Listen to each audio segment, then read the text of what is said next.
할렐루야 더 메시지 시청자 여러분 안녕하십니까? 저는 화라산 영성원을 담임하고 있는 정하영 목사입니다. 열매 맺으려면이라는 제목으로 함께 은혜를 나누도록 하겠습니다. 가을은 추수의 계절입니다. 각종 과일과 곡식들이 주렁주렁 달려 있습니다. 밀레우 만족이라는 그림은 추수를 하면서 하나님께 감사 기도를 하는 부부를 그린 작품입니다. 열매를 많이 맺으려면 좋은 씨를 뿌려야 하고 각종 병충해와 잡초들을 제거해야 합니다. 무엇보다 뿌리부터 줄기까지 튼튼하게 연결되어 각종 영양분을 공급받아야 합니다. 요한복음 15장 4절에서 포도나무에 붙어 있지 아니하면 스스로 열매를 맺을 수 없다고 말합니다. 에베소서 5장 9절에서 빛의 열매는 모든 착함과 의로움과 진실함이라고 합니다. 갈라디아서에서 성령의 열매는 9가지로 분류되고 있습니다.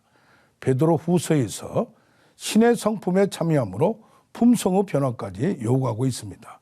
무엇보다 내 안에 거하라. 나도 너희 안에 거하리라고 말합니다. 포도나무와 가지가 연합되어 있듯이 예수 그리스도와 신자가 영적으로 신비하게 연합되어 있음을 알고 확실하게 믿어야 합니다. 요한복음 14장 11절에서 예수님도 내가 아버지 안에 거하고 아버지께서 내 안에 계심을 믿으라고 합니다. 삼위일체 하나님도 삼위의 인격이 서로 연합되어 있습니다.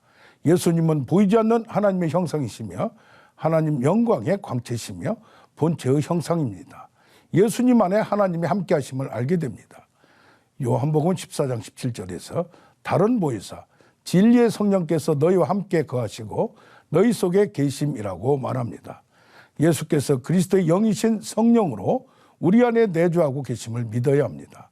세례를 통하여 그리스도의 할례를 받아 육의 몸을 벗어버리고 영의 몸으로 변화하는 것입니다. 십자가의 죽음으로 단번에 죄에 대하여 죽으시며 부활의 영으로 사망의 권세에서 생명으로 살아나는 것입니다. 이제 신자는 삼일체 하나님으로부터 이탈하지 않고 예수 안에 거하여야 합니다. 예수 안에 거하려면 말씀의 공급을 지속적으로 받아야 합니다. 말씀을 묵상하고 말씀을 연구하여 하나님의 뜻을 알아야 합니다. 시편 1편과 같이 말씀을 묵상하면 시냇가에 심은 나무가 열매를 맺으며 잎사귀가 마르지 아니함 같이 모든 일이 형통하게 됩니다. 둘째로 날마다 주님의 음성을 들으며 깨우쳐서 회개로까지 진행되어야 합니다.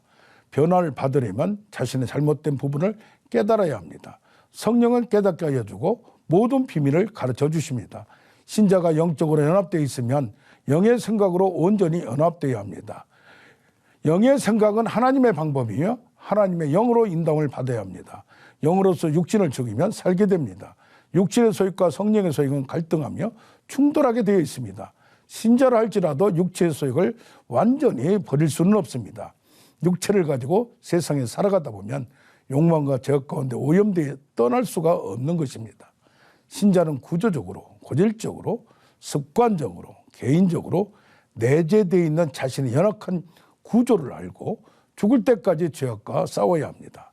자신의 연약함을 구체적으로 인식하면서 의지적으로 결단하여 제거하여 나가야 합니다. 셋째로 인간이 예수 그리스도를 믿게 되는 것도 성령의 도움이 필요하고 거룩하여 지는 것도 온전히 하나님의 전능함을 믿는 것도 성령의 도우심이 필요합니다. 성령의 충만으로 무장하기 위해서는 기도로 하나님을 구해야 합니다. 성령으로 충만하면 하나님의 깊은 것들을 알게 되고 은혜와 은사를 경험하게 됩니다. 성령의 능력을 받아 예수를 경험하며 전파하는 증인이 되어갑니다. 구원의 통로, 은혜의 통로, 능력의 통로로 살아갈 수가 있습니다. 무엇보다도 쉬지 않고 기도하면서 하나님의 깊은 것들을 더욱더 많이 경험하여야 합니다. 하나님께 간구하지 않으면 은혜를 주시지 않습니다. 주실 때까지 분별하고 선택하여야 합니다. 교리적으로 구조적으로 연합되어 있다 하더라도 매일매일 구체적으로 현실에서 하나님의 방법을 선택하여야 합니다. 15장 7절에서 너희가 내 안에 거하고 내 말이 너희 안에 거하면 무엇이든지 구하라 그대로 되리라. 이제 예수 그리스도 나의 주인이 되고 나의 왕이 되어서 주님의 은혜와 능력으로 살아가는 것입니다. 주님의 말씀이 떨어질 때까지 주 안에 거하여야 합니다. 예수 그리스도를 믿고 나서 이제 자신의 죄와 자신의 능력으로 무엇인지 하려고 한다면 문제가 있는 것입니다. 세상의 지혜와 하나님의 지혜를 분별하여야 합니다. 세상의 방법과 하나님의 방법을 분별하여야 합니다. 결론적으로 갈라디아서 2장 20절에서 예수와 함께 십자가에 못 박혔나니 이제는 내가 산 것이 아니요 내 안에 예수가 사신 것이라. 이제 나를 사랑하사 나를 위하여 죽으신 예수를 위하여 살아가는 신자가 되어야 합니다. 그렇게 하려면 쉬지 말고 기도하고 기도를 쉬는 죄를 범치 말아야 합니다. 육신의 생각을 던져버리고 성령의 생각으로 무장하여야 합니다.